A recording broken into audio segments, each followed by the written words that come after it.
Good morning students, BA second year में केंद्रीय bank topic चल रहा है। इकोनॉमिक्स की क्लास है अपनी। बात कर रहे थे अपन केंद्रीय बैंक के कार्य और उसके बाद भारत में नोट निर्गमन की विधि। ये पिछली क्लास में अध्ययन हुआ था। आज केंद्रीय बैंक के द्वारा साख नियंत्रण के उपायों के बारे में विस्तृत रूप से चर्चा होगी। केंद्रीय बैंक का जो मुख्य कार्य है वो मुद्रा की पूर्ति और साख की मात्रा को नियंत्रित और नियमित करना है। कहने का मतलब जो केंद्रीय बैंक होता है किसी भी देश का, इस केंद्रीय बैंक का मुख्य कार्य, मेन जो कार्य जो माना जाता है वो माना जाता है मुद्रा की पूर्ति को या मुद्रा की मात्रा को जो है नियंत्रित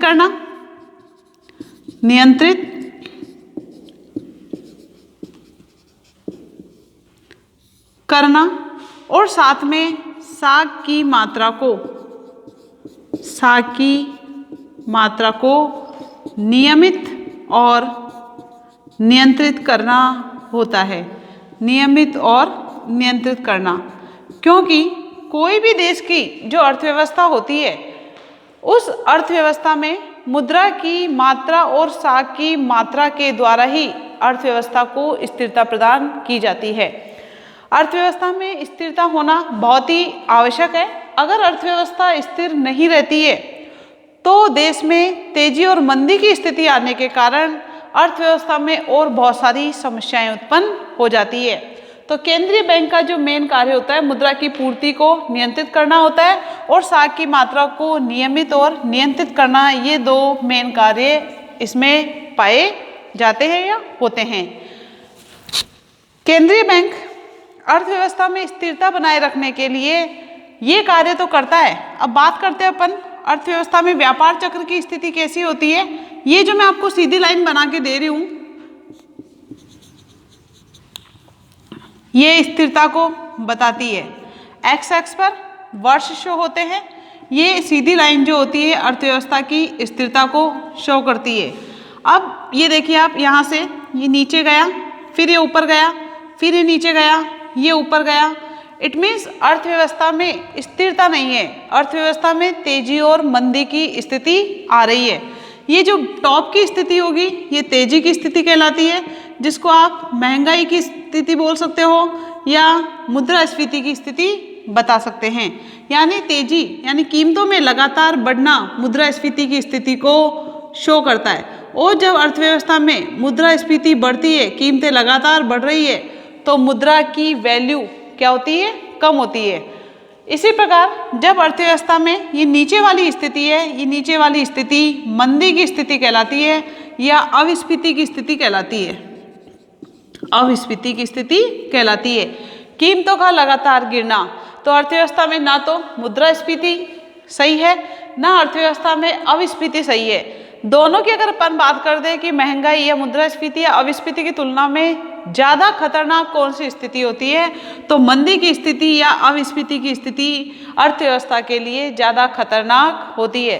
क्योंकि अर्थव्यवस्था में व्यक्ति को जब रोजगार प्राप्त होता है तो वो बढ़ती हुई महंगाई को सहन कर सकता है, लेकिन जब लोगों के पास रोजगार ही नहीं होता है, कीमतें लगातार गिर रही है लेकिन लोगों के पास रोजगार ना होने के कारण पैसा नहीं होता है, और पैसा नहीं होगा तो वो वस्तु की मांग कहाँ से करेंगे।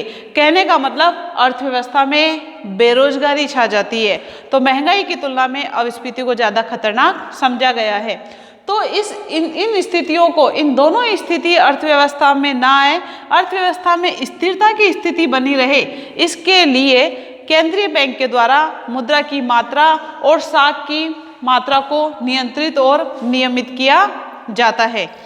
बात कर रहे हैं अपन केंद्रीय बैंक के साख नियंत्रण के, कि केंद्रीय बैंक साख नियंत्रण के द्वारा किस किस प्रकार के उपाय अपनाती है।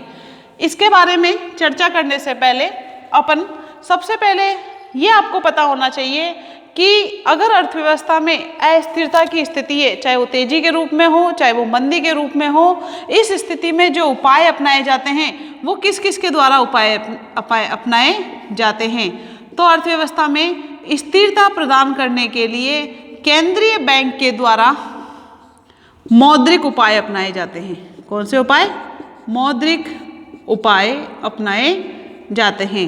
प्लस सरकार के द्वारा, गवर्नमेंट के द्वारा जो है राजकोषीय उपाय अपनाए जाते हैं। राजकोषीय उपाय अपनाए जाते हैं। ऐसा नहीं है कि इस एक स्थिति को सही करने के लिए सिर्फ मौद्रिक उपायों के द्वारा जो है अर्थव्यवस्था स्थिर हो सकती है, या सिर्फ सरकार की राजकोषीय उपायों के द्वारा स्थिरता प्रदान की जा सकती है। इन दोनों को मिला जुलाकर जो उपाय अपनाए जाएंगे उससे अर्थव्यवस्था में स्थिरता जो है लंबे समय तक बनी रहती है। अब मौद्रिक उपायों के अंतर्गत आज अपन SLR के बारे में, CRR के बारे में, बैंक रेट के बारे में पढ़ेंगे। खुले बाजार की क्रियाएं, ये भी आपके खुले बाजार की क्रियाएं, ये भी आपके इसके अंतर्गत आएगी। इसके अलावा राजकोषीय उपायों की बात करते हैं तो सार्वजनिक आय, सार्वजनिक व्यय, यानी सरकार किन किन स्रोतों से आय प्राप्त करती है। जब अर्थव्यवस्था में मुद्रास्फीति है तो सरकार टैक्स की यानी प्रत्यक्ष कर और अप्रत्यक्ष कर को बढ़ाकर आय ज़्यादा प्राप्त करने की कोशिश करती है, साथ में सार्वजनिक व्यय को कम करने की कोशिश करती है ताकि लोगों के पास पैसा कम आए। इसी प्रकार जब मंदी की स्थिति है तो सरकार के द्वारा टैक्स की मात्रा को कम किया जाता है, प्रत्यक्ष करों को और अप्रत्यक्ष करों को, ताकि जनता के पास पैसा खर्च करने के लिए ज़्यादा बचे। जनता के पास पैसा ज़्यादा बचेगा तभी तो वो वस्तु की मांग सही प्रकार से कर पाएंगे। इसी प्रकार मंदी की स्थिति में सरकार के द्वारा सार्वजनिक व्यय ज़्यादा मात्रा में किए जाते हैं ताकि लोगों को रोजगार प्राप्त हो, लोगों के पास हाथों में पैसा आए। इसके अलावा सरकार आय से ज़्यादा व्यय करती है तो उस व्यय के लिए सरकार को सार्वजनिक ऋण भी लेना पड़ता है, तो सरकार सार्वजनिक ऋण की व्यवस्था करके पैसे खर्च करने का जो है प्रावधान करती है। इस प्रकार केंद्रीय बैंक के द्वारा और राजकोषीय यानी सरकार के द्वारा दोनों को मिलाकर जो उपाय किए जाते हैं वो ज़्यादा अर्थव्यवस्था को स्थिर करने में सक्षम होते हैं। आगे अपन बात करते हैं अब केंद्रीय बैंक के साख नियंत्रण के उपाय कि केंद्रीय बैंक कौन कौन से उपायों के द्वारा साख को नियंत्रित करती है। इसमें आप इंडेक्स बनाएंगे, हेडिंग डालिए आप केंद्रीय बैंक के साख नियंत्रण के उपाय। इसको 3 भागों में बांटा गया है जिसके अंतर्गत मात्रात्मक उपाय, गुणात्मक उपाय और अन्य उपाय आएंगे। तो केंद्रीय बैंक के साख नियंत्रण के उपायों को 3 भागों में डिवाइड किया जाता है। ए हो गया आपका मात्रात्मक उपाय, बी गुणात्मक उपाय और सी हो गया अन्य उपाय। कहने का मतलब मात्रात्मक उपाय वो उपाय होते हैं जिसके अंतर्गत मुद्रा की पूर्ति को घटाया और बढ़ाया जा सके अर्थव्यवस्था की स्थिति को देखते हुए। इसके अंतर्गत मात्रात्मक उपायों में सबसे पहला जो फर्स्ट आएगा वो आएगा आपका वैधानिक तरलता अनुपात। वैधानिक तरलता अनुपात जो कि शॉर्ट में SLR कहलाता है। सेकंड आएगा आपका नगद कोषानुपात। नगद कोषानुपात जो कि होगा CRR। ये क्या होते हैं इसके बारे में विस्तृत रूप से अपन चर्चा करेंगे। नेक्स्ट आएगा आपका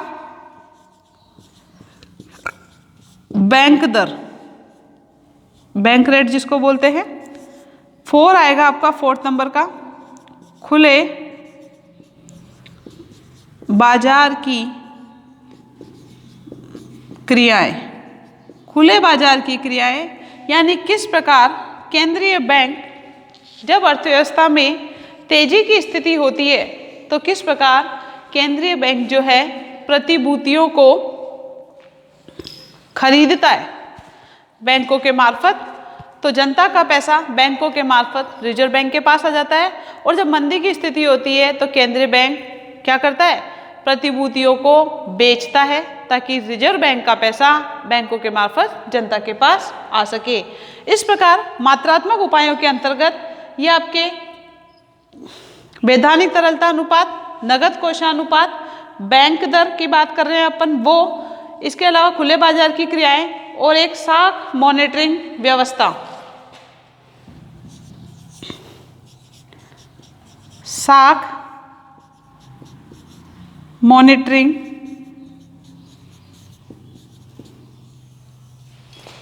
व्यवस्था।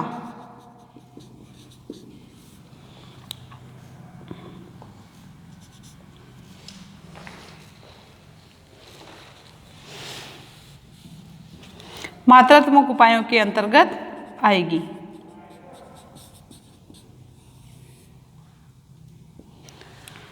गुणात्मक उपायों में, गुणात्मक उपायों के अंतर्गत न्यूनतम मार्जिन की आवश्यकताएं फर्स्ट डालिए। न्यूनतम मार्जिन की आवश्यकताएं,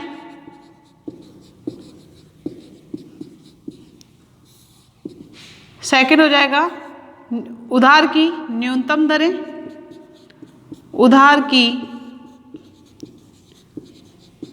न्यूनतम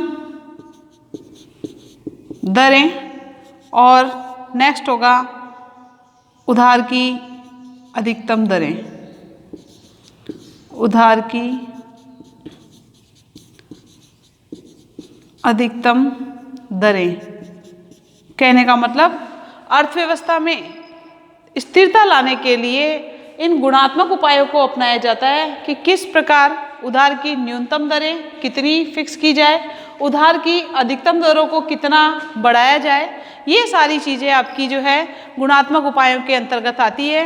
इन उपायों को अपनाकर अर्थव्यवस्था को स्थिरता प्रदान करने की जो है कोशिश की जाती है। उधार की अधिकतम दरें कर दो, सीमाएं कर दो, एक ही बात है। उधार की अधिकतम सीमाएं कर दीजिए, आप दरें कर दीजिए, उधार की न्यूनतम सीमाएं कर दीजिए, दरें कर दीजिए, एक ही बात है। अन्य उपायों की बात करते हैं। मात्रात्मक उपाय और गुणात्मक उपायों के बाद और भी कुछ उपाय होते हैं जब केंद्रीय बैंक को इन उपायों का सहारा लेना पड़ता है। जब इन दो उपायों से काम नहीं चलता है तो तब गवर्नमेंट जो केंद्रीय बैंक है वो अन्य उपायों की तरफ जाती है, जिसमें फर्स्ट है आपका नैतिक दबाव।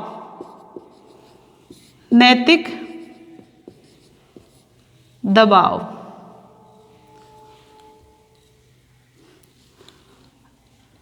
नैतिक दबाव के बाद प्रचार के द्वारा भी अर्थव्यवस्था में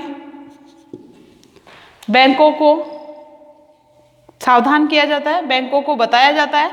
इसके बाद जो है प्रत्यक्ष कार्यवाही, अगर बैंक केंद्रीय बैंक का या केंद्रीय बैंक के कहे अनुसार नहीं चलते तो केंद्रीय बैंक कई बार उन बैंकों के खिलाफ प्रत्यक्ष कार्यवाही की विधि को अपनाकर या प्रत्यक्ष कार्यवाही करके हो सकता है उन बैंकों का लाइसेंस ही रद्द कर दे। इस प्रकार केंद्रीय बैंक के साख नियंत्रण के उपाय हैं। जब आपका बड़ा क्वेश्चन आएगा तो आपको एग्जाम में इसी प्रकार की इंडेक्स देके इनका टू द पॉइंट आंसर देना है। इसको आप या तो स्क्रीनशॉट ले लो या इसको जो है नोट डाउन कर लो।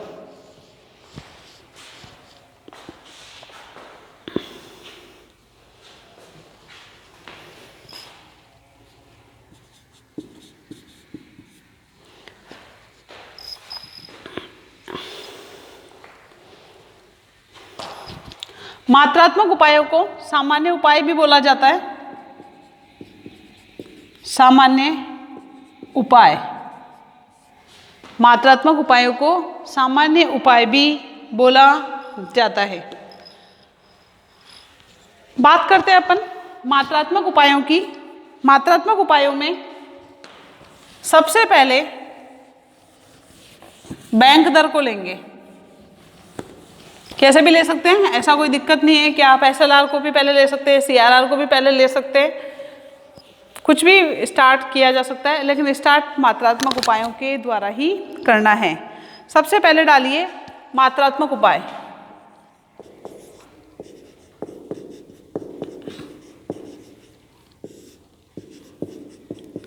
और मात्रात्मक उपायों में फर्स्ट है आपका बैंक दर।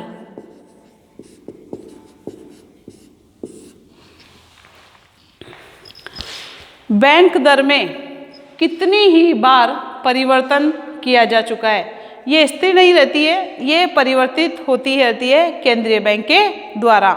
भारत का केंद्रीय बैंक भारतीय रिजर्व बैंक है, तो प्रारंभ से लेकर अभी तक कितनी ही बार बैंक दरों में परिवर्तन किया जा चुका है।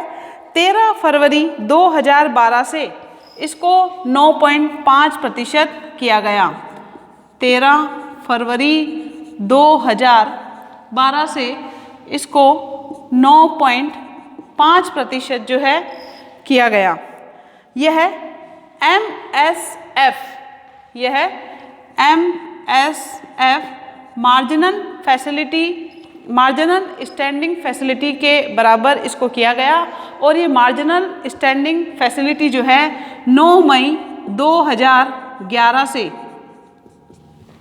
चालू की गई है। कहने का मतलब 9 मई 2011 से MSF की व्यवस्था लागू की गई है। और इस व्यवस्था के अंतर्गत क्या होता है, आपातकाल में जब व्यापारिक बैंकों को, इमरजेंसी में व्यापारिक बैंकों को तरलता समायोजन के लिए उधार की आवश्यकता महसूस होती थी, उस समय रिजर्व बैंक उसको पैसा दे दिया करता था, और वो होता था आपका आपातकाल के लिए। वर्तमान में MSF की जो दर है वो 4.65% है, और अभी बैंक की वर्तमान जो दर है वो भी 4.65% है। दोनों कैसी है, बराबर है।